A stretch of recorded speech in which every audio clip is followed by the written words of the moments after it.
Chefs, today we are making Seitan the easy and quick way from Vital Wheat Gluten.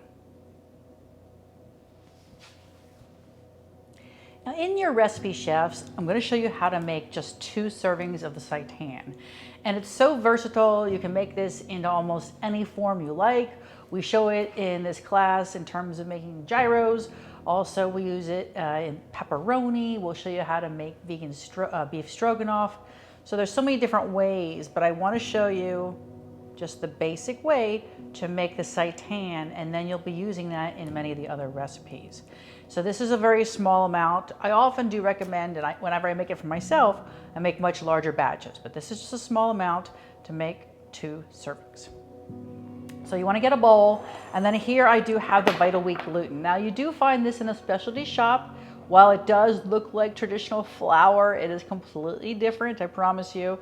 So this is the most important ingredient. It's a little more difficult to find, but once you get it, I promise you it'll make your life much simpler. So go ahead and pop that into a bowl. And then you want to add your seasonings. Now here I have some beef seasonings. I just love that. It is one of my favorites of our meat seasonings. And then I have my water. So you can add many different things to your Seitan to flavor it. But here I'm just going to be making it the plain way, and I'm just going to be adding the water and incorporating this till it all comes together. So the most important thing is that you just want to get all of the floury, dry flour gone. You might need to add just a little bit more water, or you can just get in there with your hands like I am, get it all incorporated. Now you can knead it if you like. That'll give more kneading will create a thicker, denser texture, and less kneading will keep it softer and more tender. So depending upon how you like your meat.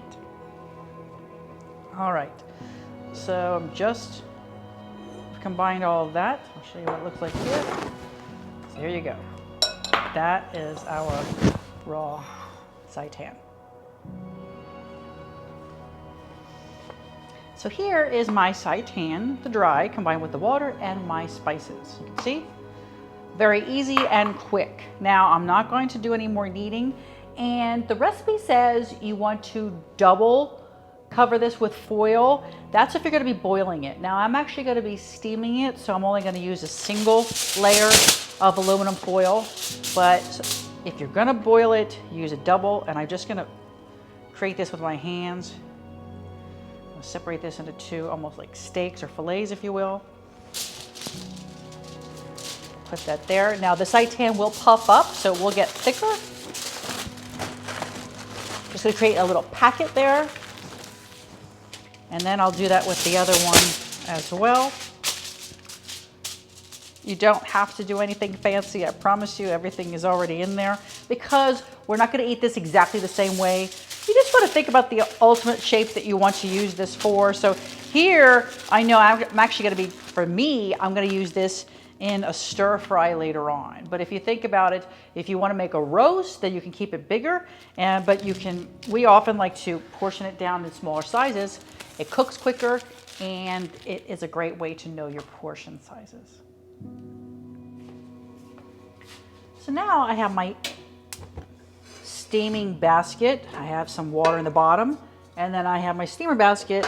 I'm just going to place my 2 little bundles of Seitan in here, and I'm going to steam this for about 45 minutes.